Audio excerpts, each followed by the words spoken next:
पिता के घर में रहने वाली स्त्री कौन सा पाप करती है और उसका फल किसे भोगना पड़ता है, उसके माता पिता को या पति को। दोस्तों, इस विषय में एक प्राचीन कथा का वर्णन पुराणों में किया गया है। आज हम आपको वह महान कथा सुनाने वाले हैं। एक समय की बात है, देवर्षि नारद यमलोक में यमराज से मिलने के लिए जा रहे होते हैं तो उन्हें यम मार्ग में स्थित नरक में अनेक स्त्रियां यातनाएं भोगते हुई दिखाई पड़ती हैं, जिन्हें देखकर देवर्षि को बड़ा विमय होता है। उन स्त्रियों का अंगंग जल रहा होता है और वे जोर जोर से चीत्कार कर रही होती हैं। हाय, हमने पिता के घर में रहकर घोर पाप किया है, अब हमें इस पाप से मुक्ति कैसे मिलेगी। उनका करुण विलाप सुनकर नारद जी यमराज के पास चले जाते हैं। नारद जी को देखकर यमराज उनका स्वागत करते हुए कहते हैं, हे देवर्षि, यमपुरी में आपका स्वागत है। आज किस प्रयोजन से आपका यमपुरी में आगमन हुआ है? अवश्य ही आप कोई महत्वपूर्ण समाचार लेकर आए होंगे।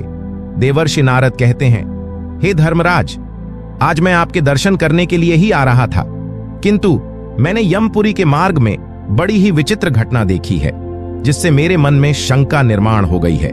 कृपया आप मेरी इस शंका का समाधान कीजिए। यमराज कहते हैं, हे देवर्षि, आपके मन में जो भी शंका हो निसंकोच होकर पूछिए, मैं आपकी शंका का समाधान करने का प्रयास अवश्य ही करूंगा। फिर देवर्ष कहते हैं, हे धर्मराज, आज जब मैं आपके दर्शन करने के लिए आ रहा था तभी मैंने नरक में कष्ट भोग रही कुछ स्त्रियों को देखा है, जो जोर जोर से विलाप कर रही थी कि उन्होंने पिता के घर में रहकर घोर पाप किया है। इसीलिए मैं आपके पास यही जानने के लिए आया हूं कि एक स्त्री पिता के घर में रहकर कौन सा पाप करती है और उस पाप का दंड किसे भोगना पड़ता है। यमराज कहते हैं, हे देवर्षि, आपने उचित ही प्रश्न किया है। आपके इस प्रश्न के उत्तर में समस्त मानव जाति का कल्याण छिपा हुआ है। आपके इस प्रश्न का उत्तर देने से पूर्व मैं आपको महाराज कंस के जन्म की कथा सुनाता हूं। महाराज कंस के जन्म की इस कथा के माध्यम से आपकी शंका भी दूर हो जाएगी और समस्त मनुष्य जाति को महत्वपूर्ण ज्ञान की प्राप्ति होगी। इसीलिए आप इस कथा को ध्यान से पूरा सुनिए।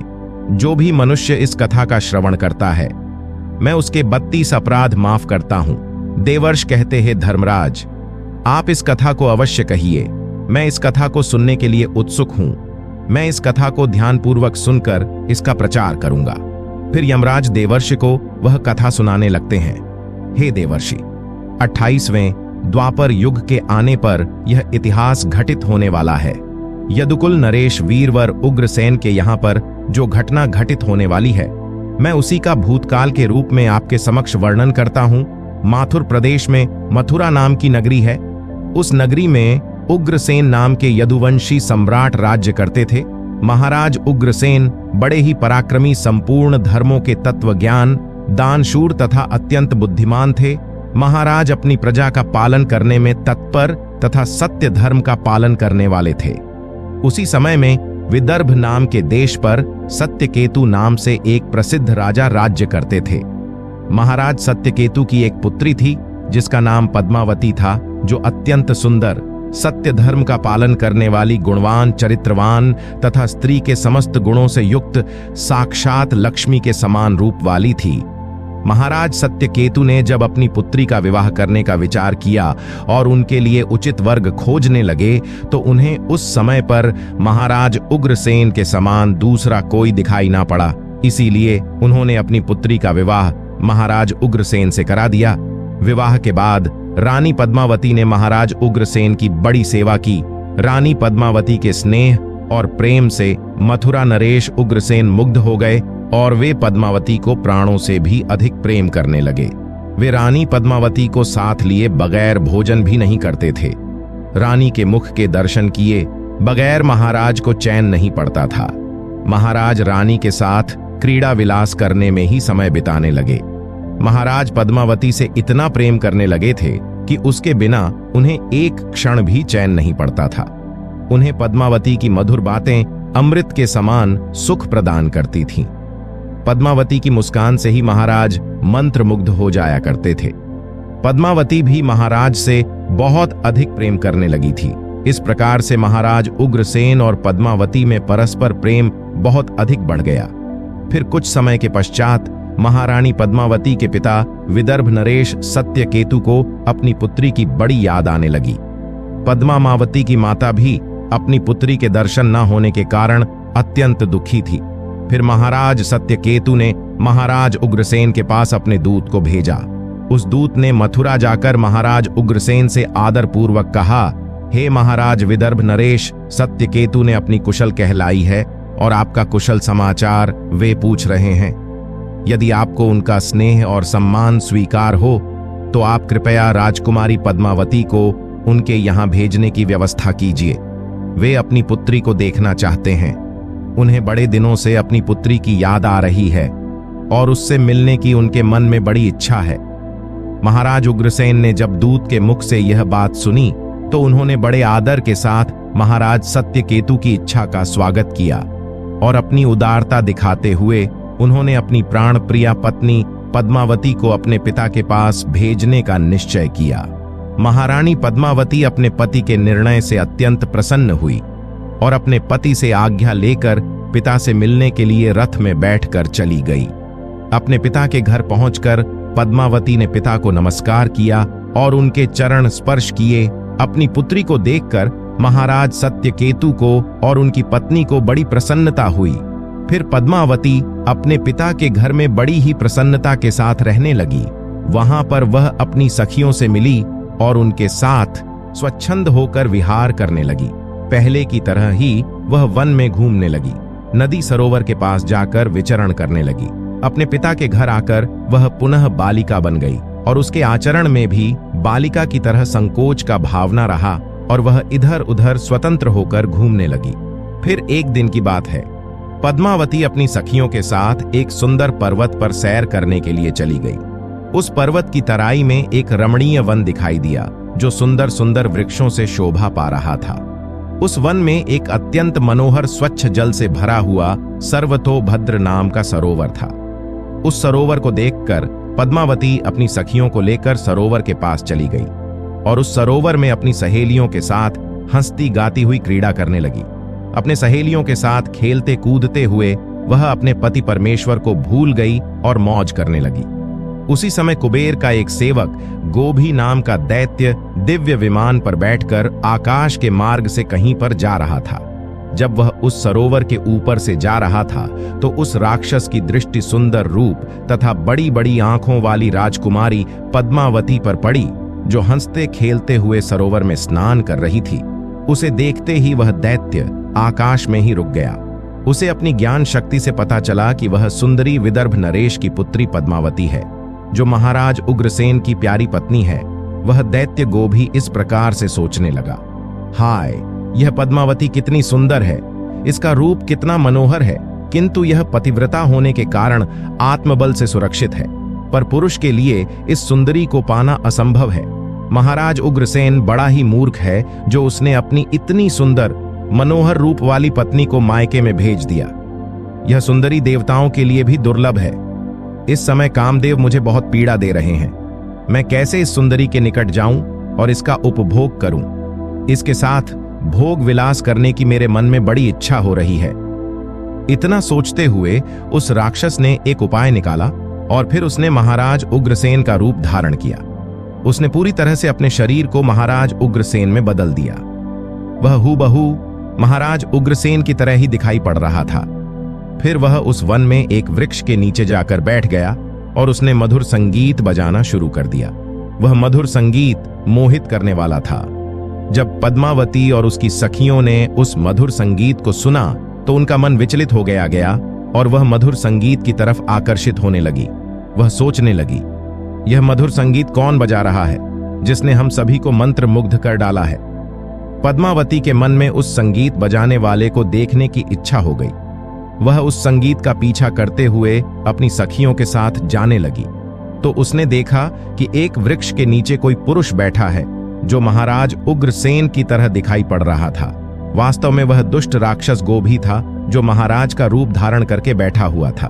महाराज उग्रसेन को वहां पर बैठा हुआ देखकर पद्मावती सोचने लगी, मेरे धर्मपरायण पति अपना राज्य छोड़कर इतनी दूर कब और कैसे चले आ गए? महारानी इस प्रकार से सोचने ही लगी थी कि महाराज उग्रसेन के भेष में बैठे हुए उस दुष्ट गोभी ने स्वयं ही महारानी को पुकारा, हे प्रिय, यहाँ पर मेरे पास आ जाओ, मैं तुम्हारे बिना जी नहीं सकता। सुंदरी, तुमसे अलग रहकर मुझे चैन नहीं पड़ रहा था। तुम्हारे दर्शन किए बगैर भोजन करना भी असंभव हो गया था। इसी कारण से मैं खुद ही चलकर तुम्हारे पास आ गया हूं। मैं तुमसे एक क्षण भी दूर नहीं रह सकता। अपने पति के ऐसे वचन सुनकर महारानी पद्मावती कुछ लज्जित सी हो गई और शर्माते हुए वे उनके सामने जाकर खड़ी हो गई। फिर महाराज के भेष में बैठे उस पापी ने महारानी का हाथ पकड़ लिया और उन्हें लेकर जंगल में एकांत स्थान पर ले गया। वहां पर उसने अपनी इच्छा अनुसार पद्मावती के साथ भोग विलास करने लगा। लेकिन महाराज उग्रसेन के गुप्त अंग में कुछ एक निशानी बनी हुई थी जो इस बहरूपे के शरीर के अंग पर दिखाई नहीं पड़ रही थी, जिसे देखकर महारानी अचानक से भयभीत हो गई। उसे समझ में आ गया कि यह महाराज उग्रसेन नहीं है, उनका रूप धारण करके कोई बहरूपियां आया है। महारानी पद्मावती तुरंत वहां से उठ खड़ी हुई और अपने वस्त्र संभालकर पहन लिया। महारानी के हृदय में इस घटना से बड़ा दुख हुआ। एक पापी बहरूपे ने महाराज का रूप धारण करके उनका उपभोग किया, जिससे महारानी बहुत क्रोधित हो गई और उस राक्षस से कहने लगी, अरे नीच, जल्दी बता, तू कौन है? तूने महाराज का रूप धारण करके मेरा उपभोग करके गौर पाप किया है। तू महापापी और निर्दय है। इतना कहकर महारानी की आंखें भर आईं और वह रोते हुए उस पापी को श्राप देने लगी। हे दुष्ट दुरात्मा, तूने मेरे पति का रूप धारण करके मेरे साथ छल किया है, मेरे इस पवित्र शरीर को मलिन कर दिया है, मेरे उत्तम पतिव्रता व्रत को नष्ट कर डाला है। अब यहीं पर तू मेरा प्रभाव देख ले, मैं तुझे अत्यंत कठोर श्राप दूंगी। रानी पद्मावती की बात सुनकर वह राक्षस गोभी अपने असली रूप में आ गया और कहने लगा, हे दुष्टा पतिव्रता, स्त्री से तो समस्त राक्षस और दानव दूर भागते हैं। मैं तो जन्म और कर्म से राक्षस ही हूं, इसीलिए मुझे श्राप देने से पूर्व तुम मेरे दोष का विचार करो। तुम मुझे कौन से अपराध के लिए श्राप दे रही हो? मेरे राक्षसी स्वभाव के कारण ही मैंने ऐसा कृत्य किया है। पद्मावती कहने लगी, हे पापी राक्षस, मैं साध्वी और पतिव्रता नारी हूं। मेरे मन में मेरे पति का ही वास है। मैं केवल अपने पति की ही कामना करती हूं। मैं सदा उन्हीं के लिए व्रत एवं तपस्या करती हूं। मैं अपने धर्म मार्ग पर चल रही थी, किंतु तूने माया रचकर मेरे साथ अन्याय किया है। मेरा पतिव्रता धर्म नष्ट कर डाला है, इसीलिए दुष्ट, मैं तुझे भस्म कर डालूंगी। फिर वह राक्षस गोभीर कहने लगा, हे राजकुमारी, यदि तुम उचित समझो तो मेरी बात सुनो। मैं धर्म की बात कह रहा हूं। जो स्त्री प्रतिदिन मन, वाणी और क्रिया द्वारा अपने पति की सेवा करती है, पति के संतुष्ट होने पर ही स्वयं संतुष्ट होती है। पति के गुस्सा होने पर भी उसका त्याग नहीं करती, उसके दोष का विचार नहीं करती, अपने पति के हर काम में उसका साथ देती है। पति के अलावा कभी किसी पुरुष का विचार तक नहीं करती। वह स्त्री पतिव्रता कही गई है। यदि कोई स्त्री खुद का कल्याण चाहती है तो वह अपने पति का कभी त्याग नहीं करती। पति चाहे रोगी हो, कोढ़ी हो, बूढ़ा हो, अंगन हो अथवा पापी हो, पतिव्रता स्त्री कभी अपने पति का परित्याग नहीं करती है। जो स्त्री अपने पति को छोड़कर अपना मन दूसरे कार्यों में लगाती है, पति को भूलकर खुद मौज उड़ाती है, स्वेच्छाचारिणी बनकर पति को छोड़कर अकेले ही इधर उधर घूमने लगती है, उसे संसार में व्यभिचारिणी कहा गया है। जो स्त्री पति की अनुपस्थिति में श्रृंगार करती है, सज धज कर इधर उधर घूमती है, विहार करती है, दूसरे पुरुषों के सामने नाच गाना करती है, उसे कुलटा कहा जाता है। हे राजकुमारी, तुम बताओ, अपने पति को छोड़कर तू इस वन में किस लिए आई है? पति की सेवा करना छोड़कर तू सज धज कर श्रृंगार करके इस वन में क्यों भटक रही है? तुझे शर्म नहीं आती? और फिर तू किस मुंह से कह रही है कि तू पतिव्रता है? कर्म से तो तुम पतिव्रता दिखाई नहीं पड़ती हो। तुम पति के बिना निर्भय होकर इस पर्वत में और वन में मतवाली होकर घूम रही हो, इसीलिए तुम पापिनी हो।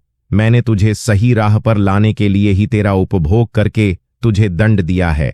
अब तू इसके बाद कभी ऐसी धृष्टता नहीं करेगी, इसीलिए तुम मुझे बताओ तो पति को छोड़कर किस लिए यहां पर आई हो? यह श्रृंगार, यह आभूषण, यह मनोहर सुंदर सुंदर वस्त्र धारण करके किसके लिए घूम रही हो? तुम्हारा पति तो दूर विदेश में रहता है, तू किसके लिए इतना सज-धज कर घूम रही हो? हे पापिनी, अब बोलो ना, किस लिए और किसके लिए यह सब किया कहाँ है? तुम्हारा पतिव्रता धर्म दिखाओ। तो मुझे व्यभिचारिणी स्त्री के समान बर्ताव करने वाली नारी, तुम इस समय अपने पति से 400 कोस दूर हो। कहाँ है तुम्हारे अंदर पति को देवता मानने का भाव? अरे दुष्ट कहीं की, तुझे शर्म भी नहीं आती? खुद के ऐसे बर्ताव पर तुझे घृणा भी नहीं होती? तू क्या मेरे सामने बोलेगी? तू खुद पाप करके यहां पर घूम रही है, सुंदर वस्त्र आभूषण पहनकर पराये पुरुषों को आकर्षित कर रही है और मुझे बता रही है कि तू पतिव्रता है। उस गोभी के ऐसे वचन सुनकर पद्मावती बोलने लगी, ओ नीच राक्षस, तू सुन, मेरे पिता ने मुझे अपनी पति के घर से बुलाया है, इसीलिए मैं आई हूं। इसमें पाप कहां है? मैं काम, लोभ तथा मोह के वश में पति को छोड़कर नहीं आई हूं। इस वन में भी मैं सदैव अपने पति का ही चिंतन करती रहती हूं, लेकिन हे पापी, तूने मेरे पति का रूप धारण करके मुझे धोखा दिया है। एक पतिव्रता स्त्री का, पतिव्रता धर्म भंग करने वाले को घोर नरक में डाला जाता है, उसे बाद में सूअर के जन्म में डाल दिया जाता है। क्या तुझे इतना भी नहीं पता? तू नहीं जानता, मैं अपने पति से बहुत प्रेम करती हूं। मैंने कभी अपने पति का अपमान नहीं किया, सदैव उनकी सेवा की है। मैंने कभी अपने पति की आज्ञा का उल्लंघन नहीं किया। तो फिर क्यों तूने एक पतिव्रता स्त्री को दूषित करने का दुस्साहस किया है? अरे दुष्ट राक्षस, देवता भी पतिव्रता स्त्री से भयभीत रहते हैं।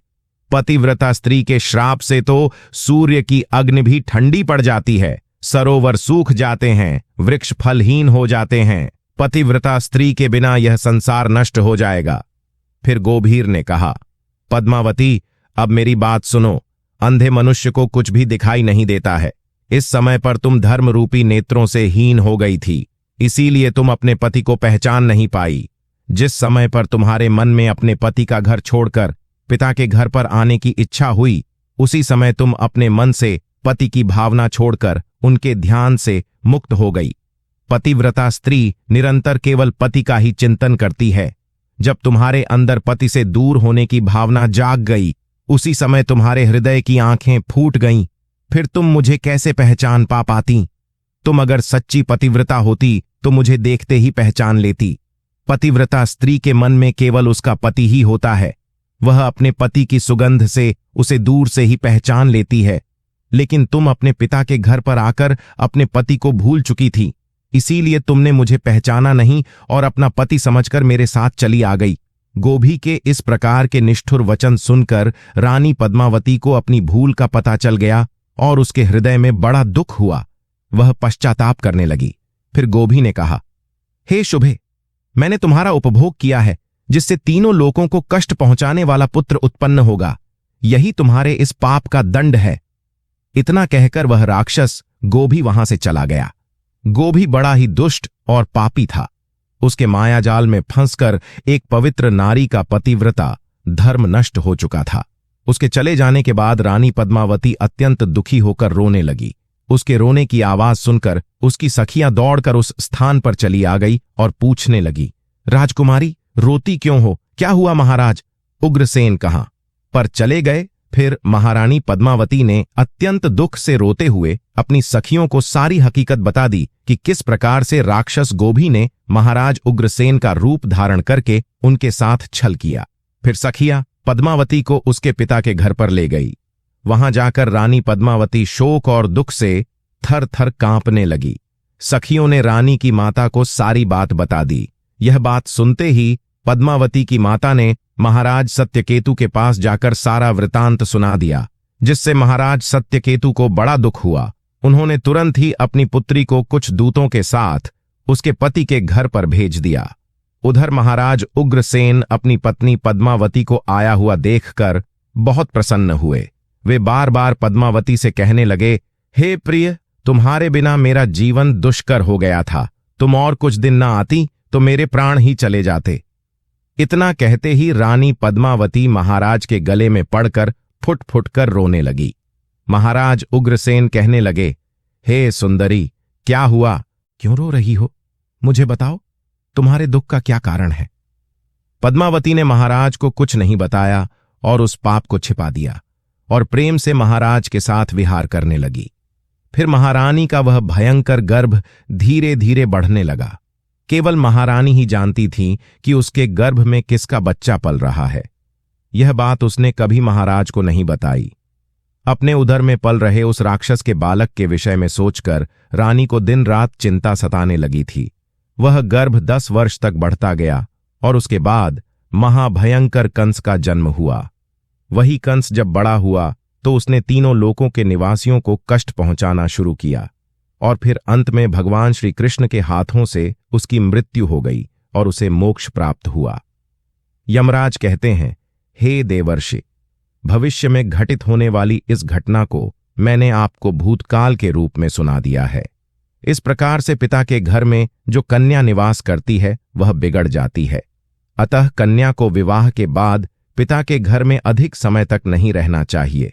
पुत्री अपने पिता के घर में रहकर जो पाप करती है उसका फल माता पिता को भोगना पड़ता है। इसीलिए किसी भी पिता को अपनी पुत्री के विवाह के बाद उसे अपने घर में नहीं रखना चाहिए। जिस पुरुष के साथ उसका विवाह किया गया है उसी के घर में स्त्री का पालन पोषण होना चाहिए। वहां रहकर जब वह भक्तिपूर्वक अपने पति की सेवा करती है उसे दोनों कुल की कीर्ति बढ़ती है। पिता के घर में आने पर वह फिर से अपने पुराने दिनों को याद करती है और पति को भूल जाती है।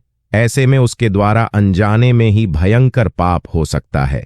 विवाह के बाद स्त्री की रक्षा केवल उसका पति ही कर सकता। पति से दूर रहने वाली स्त्री के मन में कभी भी पाप उत्पन्न हो सकता है। वह मोहवश पराये पुरुष के चंगुल में फंस सकती है। इसीलिए उचित यही है कि उसे उसके पति से दूर न किया जाए।